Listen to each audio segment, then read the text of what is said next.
Bueno, pues en este tema que vamos a ver hoy estudiamos los accidentes de tráfico, ¿de acuerdo? Lo primero que tenemos que ver con relación a los accidentes son, primero, grupos de riesgo.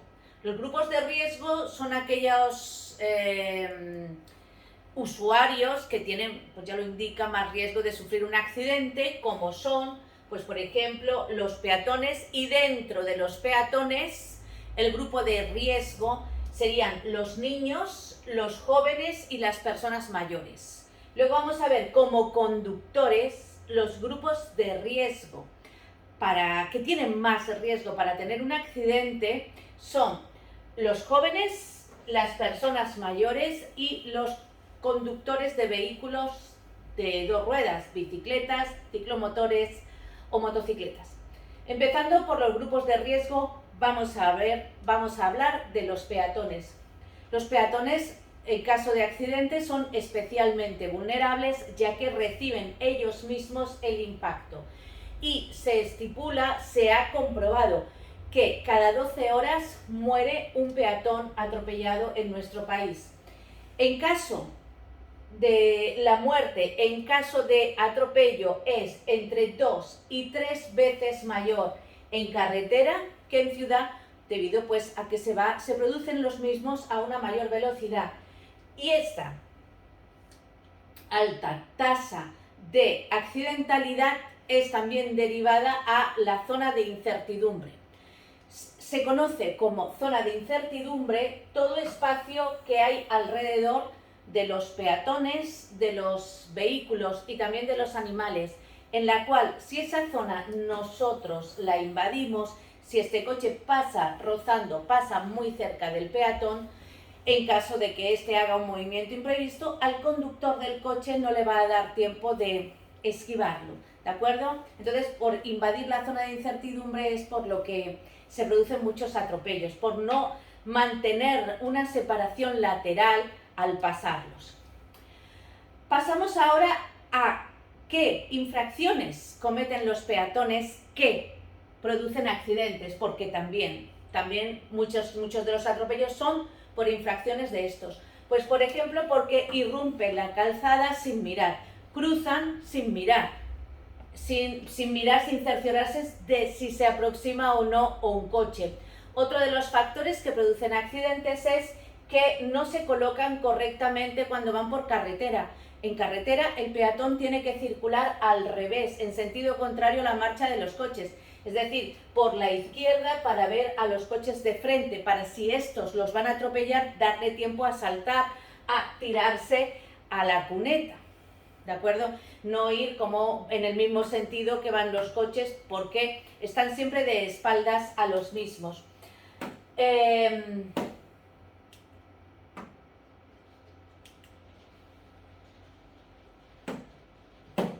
Otro de los factores es no cruzar por los pasos de peatones o cruzar cuando los semáforos de los peatones están en rojos. Es decir, todo el mundo lo hace y últimamente parece que está más de moda.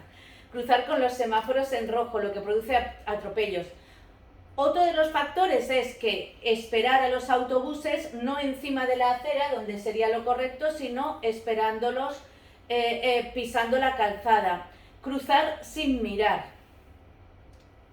Sobre todo hay que tener cuidado con aquellos que van con el móvil, porque van pensando en lo que están en la conversación del móvil y no están pensando en si vienen coches o no. Otro de los factores es sería eso, cruzar sin mirar, y ya sería lo último. Infracciones de los conductores de los coches que provocan accidentes que atropellan a los peatones. Por ejemplo, no respetar la preferencia de paso que tienen los peatones, que le da en este caso no respetar los semáforos en rojo, saltarse semáforos en rojo y por lo tanto atropellar a los peatones. No respetar la preferencia de paso que tienen los peatones en los pasos de peatones. O, por ejemplo, estacionar indebidamente, estacionar encima de las aceras, lo que va a provocar que los peatones se tengan que salir de las mismas, andar por la calzada, por la carretera, donde pueden ser atropellados. Y luego, de acuerdo, y estacionar en el paso de peatones, lo que está obligando a los peatones a no poder cruzar por donde ellos tienen establecido y por donde ellos tienen preferencia de paso. Con relación a los niños son dentro del grupo de los peatones, uno de los grupos que tienen más riesgo. Es decir, los peatones, el grupo que más riesgo a la hora de tener atropellos son los niños y los ancianos, ¿de acuerdo? Dentro del grupo de los niños, ¿por qué tienen más problemas? ¿Por qué son más atropellados? Porque tienen problemas de audición, porque hasta que no pasan los 10 años no saben calcular, no saben distinguir exactamente de dónde producen los sonidos, porque tienen un bajo control de atención, pues porque van pensando en sus cosas en lugar de estar pensando que están en la carretera, porque desconocen la normativa de tráfico, lo que hace que respeten, que tienen que saber que no pueden ir por medio de la calzada jugando con los monopatines porque pueden ser atropellados. Pues todos estos son factores que hacen que tengan más accidentes. Y los ancianos son otro de los grupos de riesgo en el tráfico, otro de los grupos de peatones con más riesgo de tener accidentes, pues porque tienen problemas, a la hora de tener un accidente tienen más problemas, más posibilidad de morir de las consecuencias derivadas de ese accidente de una persona más joven, por el exceso de ruido que les hace no poder identificar bien de dónde vienen los sonidos, por dónde vienen los coches, por la dificultad que tienen para apreciar la velocidad, ¿de acuerdo? La velocidad, porque hay pocos pasos de peatones, porque tienen problemas de orientación, porque las calles son excesivamente anchas para poder cruzarlas sin que se les ponga el semáforo de peatones en rojo, porque muchas veces los bordillos son demasiado altos, lo que les produce dificultad para cruzar rápidamente, y porque hay obstáculos molestos como volardos o cosas así que a ellos serán buenos para otros factores, para no estacionar o para que no se metan camiones y atropellen a peatones, pero para ellos, maceteros y volardos, les hace que sea más difícil el transitar por las calles. ¿Cómo evitar los atropellos? Está claro que tenemos que moderar la velocidad, sobre todo cuando haya peatones, cerca de la parte de la vía donde haya peatones. De hecho, actualmente se tiende a bajar la velocidad a 30 en calles de un solo carril, de un solo carril por sentido. Se tiene que reducir la velocidad a 30 para que los accidentes sean menos graves, las consecuencias de los accidentes sean menos graves para los peatones. Tenemos que extremar la precaución cuando nos acerquemos a los peatones, sobre todo cuando haya pasos cerca de las paradas de autobuses, donde los peatones van a cruzar de forma imprevista para nosotros, se nos pueden cruzar para no perder el autobús. Tenemos que tener cuidado con aquellos peatones que vayan hablando por el móvil, ya que, como os he dicho al principio, van distraídos. Tenemos que tener cuidado con los peatones que van por las carreteras, porque muchas veces esos peatones, como ven a nuestro coche, se piensan que, como ellos ven perfectamente el coche, es que nosotros lo estamos viendo perfectamente a ellos, y muchas veces van muy por el centro de la calzada, cuando tienen que irse más por el filo, por el borde de las mismas. Ellos se creen que los vemos igual de bien que nosotros a ellos, y también tenemos que extremar la atención en las glorietas, en las salidas de los garajes. Y también en las glorietas, que los peatones no pueden cruzar por medio, sino que tienen que rodearlas. Pasamos a otro segundo punto, vamos a hablar ahora de los accidentes de tráfico. Hemos hablado de los grupos vulnerables en el tráfico, y ahora vamos a hablar de los accidentes en sí. Los accidentes de tráfico, ¿dónde se producen? Se producen sobre todo en rectas. Pues porque los conductores van más distraídos. Se producen sobre todo en periodos vacacionales, sobre todo en las vacaciones, porque los conductores van más distraídos, no van tan atentos a la conducción. Se producen sobre todo de día, más que de noche, sobre todo en las horas de entrada y salida del trabajo. ¿Por qué? A la entrada, porque se va tarde, y a la salida, porque se va cansado y ya con ganas de volver a casa, por lo tanto se corre más de la cuenta. Se producen sobre todo más en vías urbanas que en interurbanas, porque hay más densidad de tráfico, aunque que sepas que en carretera los accidentes son más mortales. Es decir, hay más accidentes en vías urbanas, pero en interurbanas son con un carácter más mortal, puesto que se producen también a mayor velocidad. Coste de los accidentes de tráfico. Que sepáis que los accidentes de tráfico tienen un coste humano, un coste material, en vehículos y coches, un coste sanitario y un coste administrativo. Vamos a ver cada uno de los costes. El coste de los accidentes, hay preguntas de los exámenes, es humano, material, sanitario y administrativo. Vamos a ver cada uno de ellos. Coste humano, por la pérdida de capacidad productiva que se produce. Pues porque los accidentes hacen que la gente o la tengan que dar de baja o sencillamente fallezca, por lo tanto menos gente que cotiza la seguridad social, que es la que con nuestras cotizaciones sostenemos las pagas o digamos que los costes, por ejemplo, de ancianos o de la gente que ahora mismo está recibiendo pensiones. Y también por el daño psicológico que produce, el daño psicológico, que alrededor de cada persona que muere en un accidente hay 100 personas involucradas, entre familias y amistades, que muchos de ellos al final no pueden superar esa pérdida y resulta que tiene que acabar yendo al médico, y al final el médico, y yendo al psicólogo, y al final el psicólogo lo tenemos que pagar todos. Pérdida en materiales, pues los daños que sufren los coches, esos coches hay que repararlos. ¿Quién lo paga? Pues lo tendrá que pagar el que ha producido el accidente.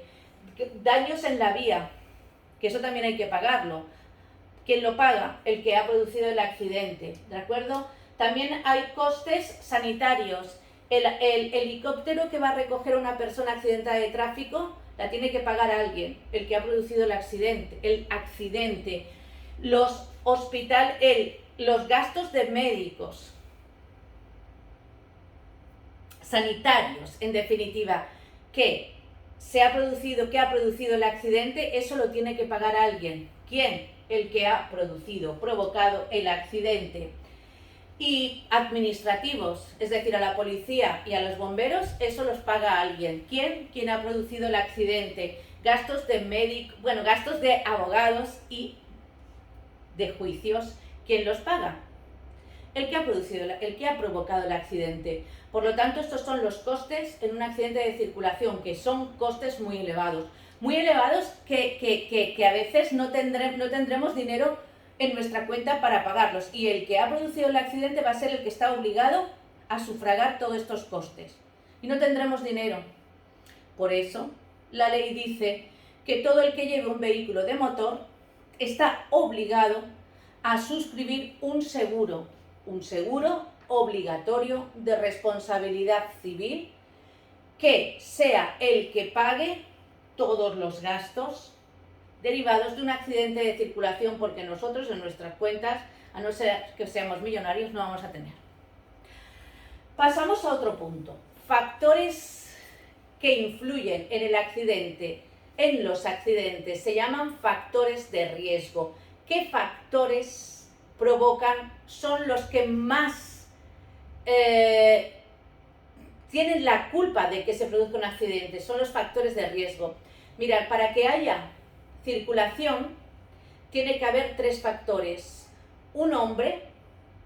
Factor 1, un hombre que conduzca un vehículo dentro de una vía. Es decir, que para que haya circulación tiene que haber hombre vehículo y vía. Y cuando se produce el accidente es porque uno o varios de los factores que interactúan en la circulación no funciona bien, se cometen errores. A veces el error es solamente del hombre, pero generalmente no suele ser que el hombre se equivoca siempre. Suele ser que el hombre se equivoca y el coche no está en buenas condiciones o que la vía no está bien. Pero que sepáis que cuando se produce el accidente, el 90% de los casos en los que se produce un accidente de circulación, la culpa es del hombre. El hombre porque el 90% de los casos, de los accidentes, la responsabilidad en el 90% es del hombre. O bien porque iba bajo los efectos del alcohol, drogas, medicamentos, o bien porque conducía fatigado, o bien porque no tenía suficiente pericia, o bien porque no conocía las normas de circulación o no las respetaba directamente. El 90% de los accidentes son por fallos humanos. Entre un 5 y un 7% de los accidentes son de la vía, ¿de acuerdo? Y también tenemos entre un 5% más o menos son por fallos en el vehículo. Muchos de los accidentes, un 5%, entre un 5 y un 7, son por fallos de que el coche no estaba en perfectas condiciones. Bien, pues porque estaba en mal estado o porque le faltaba mantenimiento. Si los neumáticos se desgastan, hay que cambiarlos. Si los frenos no frenan bien, hay que revisarlo, hay que arreglarlo, porque eso puede producir accidentes. Y luego la vía también, un 4% de los accidentes también son por fallos en que las carreteras están en mal estado, pero eso ya no es por nosotros no tenemos nada que ver, son pues las autoridades, pues quien sea, llámense, si es una carretera nacional, pues llámese el Ministerio de Fomento, y si es una carretera autonómica, pues llámese la comunidad autónoma de la que sea, de la que estamos. Si es un ayuntamiento, llámese, si es una ciudad o un pueblo, llámese el ayuntamiento, el que sea el responsable de la vía, tiene que tenerlas en perfectas condiciones para que no se produzcan accidentes de circulación. Y una de las causas que más accidentes provoca es la velocidad. Bien por circular a velocidad inadecuada, es decir, una velocidad no adecuada a las circunstancias del tráfico, de la vía, meteorológicas, ambientales o de circulación, que ya lo dice el Reglamento General de Circulación. Todos tendremos que ir a una velocidad adecuada a la vía por la que circulamos, el estado del vehículo, de la carga, al estado físico del conductor. Hay que ir a una velocidad adecuada. En el momento en que vamos a velocidad que no es adecuada, es cuando se puede producir un accidente, y es la primera causa de mortalidad de los accidentes de tráfico en carretera. La primera causa, ¿de acuerdo? Las causas que más influyen en los accidentes es, por ejemplo, ir con exceso de velocidad excesiva, que es velocidad no adecuada, y no tener tiempo para frenar. Porque cuando nosotros tenemos que frenar ante un obstáculo que nos encontramos, vamos a recorrer una distancia. La primera distancia que recorremos es la que llamamos distancia de reacción, que es la que recorremos mientras pensamos. Mientras pensamos podemos tardar entre medio y un segundo, y en ese tiempo recorreremos unos metros dependiendo de la velocidad a la que vayamos. A mayor velocidad recorremos más metros en un segundo. Pero es un tiempo muerto en el que nos estamos acercando a lo que vamos a denominar lugar de impacto. Desde que nosotros esta distancia la vamos a llamar distancia de reacción.